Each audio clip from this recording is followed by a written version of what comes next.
Durga hand బ్యాగ్లోంచి phone number తీసి పరమశివంకు phone చేసింది. అంతా అనుకున్నట్లే జరిగితే దైవం ఎందులకు అన్నట్లు ఆవల నుంచి ఒక స్త్రీ కంఠం వినపడింది. Camp office here, may I help you అంది. I'm mrs Paramasivam, can I talk to him? కానీ దుర్గకు నిరాశ ఎదురైంది. No ma'am, he's not in the seat అని రిప్లై వచ్చింది. Okay, tell him to call back when he's free. Sure ma'am అంటూ office lady cut చేసింది. వర్క్లో ఉంటే ఇల్లే గుర్తురాదు.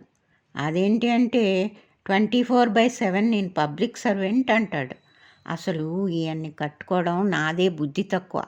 మా నాన్నని అనాలి, తెచ్చి కట్టబెట్టాడు. విసుగులో ఎన్నెన్ని కొనుక్కోవాలో అన్నీ కొనుక్కుంటూ కూర్చుంది దుర్గ.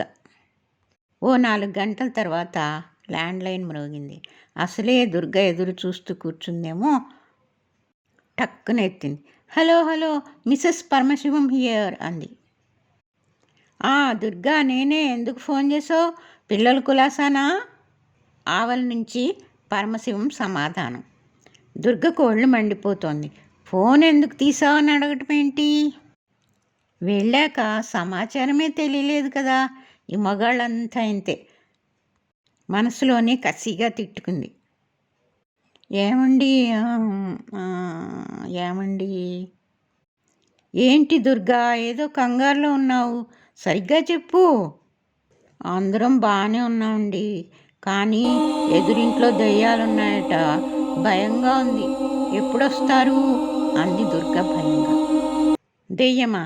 ఊరుకో దుర్గా, నీలాంటి ధైర్యవంతులు మాట్లాడే మాటేనా? ఇంతకీ ఆడదెయ్యమా మగదెయ్యమా? వెటకారంగా మాట్లాడాడు పరమశివం. వెటకారం చాలు. దెయ్యాల్లో ఆడ మగ ఉంటాయా? ఉంటాయట.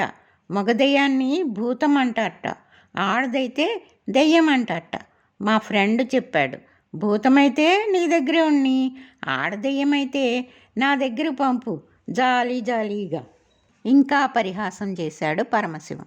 చాలండి, ఎప్పుడొస్తారో చెప్పండి, పిల్లలు బెంగ పెట్టుకున్నారు. అయ్యో, ఇప్పుడేగా పని మొదలైంది. ఎంత టైం అయ్యేది మాకే తెలీదు. మళ్ళీ ఫోన్ చేస్తాగా. పిల్లలు నువ్వు జాగ్రత్త, ఉంటాను అంటూ పెట్టేశాడు పరమశివం. ఎన్నో చెప్పాలనుకుంది, కానీ ఏం చెప్పలేకపోయింది దుర్గ. ఆకాశరామన్న భయం ఒకటైతే పరమశివంకు ఇదే ఆలోచనతో తన ప్రాజెక్టు పాడు చేస్తాడేమో అని ఇంకో భయం.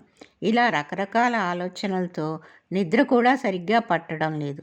యథాప్రకారం 12 కొట్టగానే ఏవో విజిల్స్, అడుగుల సవ్వడులు, తలుపుల శబ్దాలు ఇలా వినిపిస్తూనే ఉన్నాయి.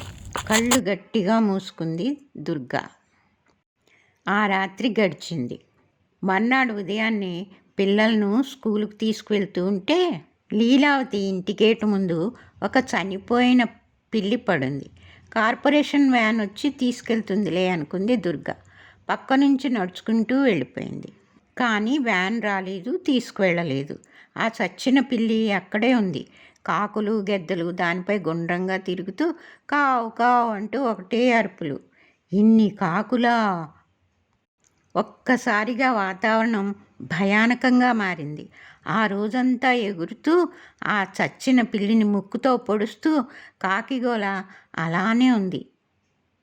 పిల్లల్ని స్కూల్ నుంచి తీసుకొచ్చి కిటికీలు తలుపులు మూసేసింది దుర్గ. భయపడతారని పిల్లలను ఆటలకు కూడా పంపలేదు.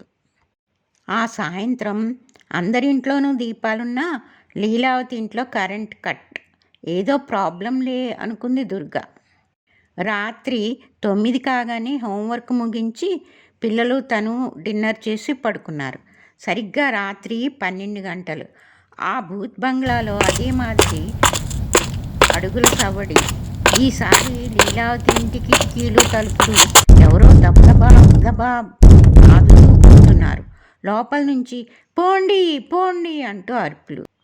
ఆ అరుపులను లెక్క పెట్టకుండా తలుపులు ఇంకా దబదబా బాదటం మొదలైంది. ఆ శబ్దాలన్నీ తెల్లవారేదాకా వినిపిస్తూనే ఉన్నాయి. పాలవాళ్ళు, పేపర్ వేసేవాళ్ళు వచ్చేదాకా ఆ గూండాలు భయపెడుతూనే ఉన్నారు. సమయం చూసుకుని ఆ దుండగులు మాయమయ్యారు.